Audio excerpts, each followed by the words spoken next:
niyo po ako. Ayaw kumain ng dog food. Oo. Kumain ka na. Oh, sige. Susumbong kita kay teacher mo.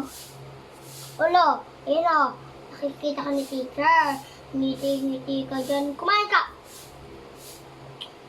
Niluluwa po niya teacher Sasan ko kay teacher mo to. Kumain ka. Kumain ka. Kumain ka. Na. Yung teacher, isa-isahin ko lang po. Makain na po siya, natatakot na po siya. Kumain ka. Hindi kumain ka. Diba? Teacher tingnan niyo nagagalit siya